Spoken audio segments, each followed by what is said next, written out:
So next 126 question అండి. ఇక్కడ దళిత ఉద్యమానికి సంబంధించినటువంటి క్రోనలాజికల్ ఆర్డర్స్ ఇచ్చాడు. అయితే దళిత్ ప్యాంథర్స్ అనేటువంటి సంస్థని ఏ సంవత్సరంలో స్థాపించారు అంటే 1972లో స్థాపించారండి. దళిత్ ప్యాంథర్స్ దీన్ని 1972లో స్థాపించడం జరిగింది. దళిత మహిళల జాతీయ సమాఖ్య national federation for Dalit women అనేటువంటిది మనం చూసుకున్నట్లయితే 1995లో ఏర్పాటు చేశారు. దీన్ని 1995లో ఏర్పాటు చేశారు. వెనకబడిన మైనారిటీ వర్గాల ఉద్యోగ సమాఖ్య ఏర్పాటు అనేటువంటి చూస్తే 1971లో ఏర్పాటు చేశారండి దీన్ని 1971లో.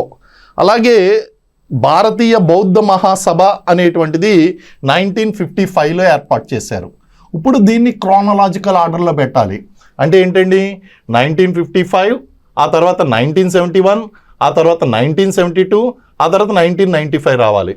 సో సి తర్వాత ఏబి డిసిఏబి ఒక్క నిమిషం అండి. డిసిఏబి అనేటువంటిది మనకి 1992 అంతే. డిసిఏబి అనేటువంటిది రావాలి. ఇక్కడ డిసిబిఏ అని వచ్చింది.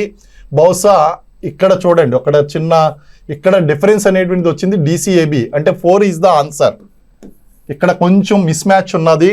కారణం ఏంటి అంటే ఇక్కడ డిసిఏబి అని రాయాలి. కారణం ఏంటి అంటే మనకి దళిత్ ప్యాంథర్స్ మూమెంట్ ఏదైతే ఉందో ఆ దళిత్ ప్యాంథర్స్ మూమెంట్ అనేటువంటిది 1972లో వచ్చింది.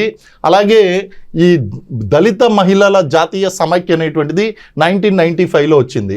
కాబట్టి మనకి డిసిఏబి ఉండాలి, ఇక్కడ డిసిబిఏ ఉంది. కాబట్టి ఇది 4th పెట్టడం జరిగింది. అదర్వైజు ఇక్కడ చిన్న మిస్ మ్యాచ్ ఉన్నది, చిన్న మిస్ మ్యాచ్ ఉంది, క్లెయిమ్ చేయొచ్చు.